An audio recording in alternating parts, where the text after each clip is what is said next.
Good morning, everybody. My name is Chi Wang, and today I'm going to give you a presentation of my research.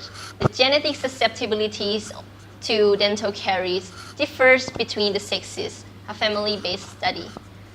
So here is the outline of the presentation I'm giving today. So let's get started. As you know that dental carie is the process of enamel or dentin demineralization. Many factors are involved, including bacteria, dietary, and also host factors. We discovered that host genetics may have an influence on the susceptibilities to caries, leading to the variation of susceptibilities among individuals. It is also believed that sex may have an effect on caries susceptibilities.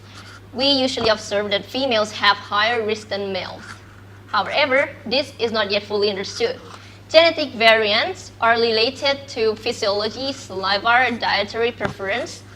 This may be different between males and females. So these effects are called gene by-sex interaction. So our study is aimed to find the evidence support about the gene by-sex interaction in dental caries in the different sexes. In order to answer two questions. First one is whether the magnitude of cumulative genetic effect differs between sexes, and second, whether different genes are involved. Now let's come to the material and methods. So we recruit families from two places, Pennsylvania and West Virginia.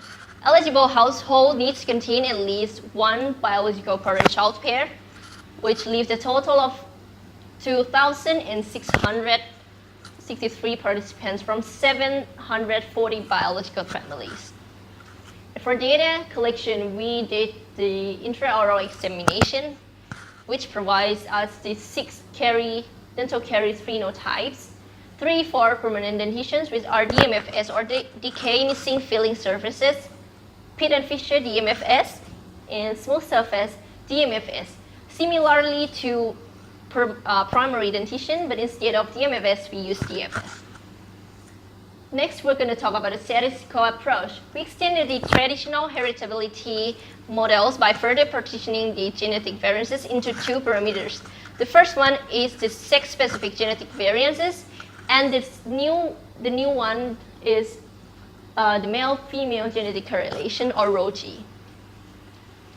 So the framework that we were testing provide 2 lines of evidence. The first one, if the genetic variants have a significant difference between both sexes, it indicates that genes have a larger role in caries experience in one sex more than the other.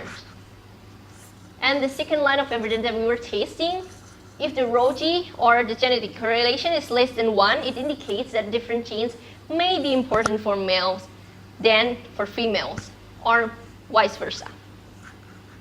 And here comes the results. This figure shows the heritability estimates in males, females, and both sexes combined. So the highest bar that you observe here represents that males' heritabilities are greater than those in females and combined. And for this table, it shows the genetic model parameters that we tested for gene by-sex interaction. For primary dentition, the genetic variances were greater in males, which indicates that this size of the role of genetic differs between the sexes, while the genetic correlations were not different than 1. So it means that the same set of genes are involved. On the other hand, for permanent dentition, it's totally opposite. The results indicates the opposite directions, that genetic variants were not significantly between males and females, and the estimates of genetic correlation were both significantly less than 1. So all in all, we're going to talk about the conclusion.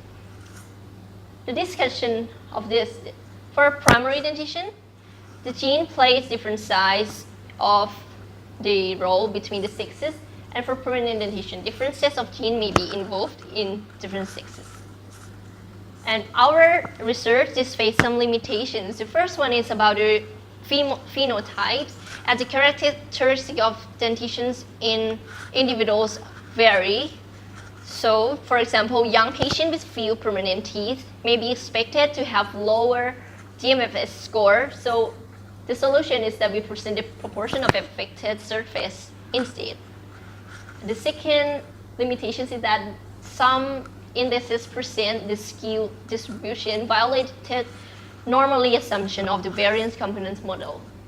So we transform it to the Probit transformation on percentiles of the residuals of caries indexes.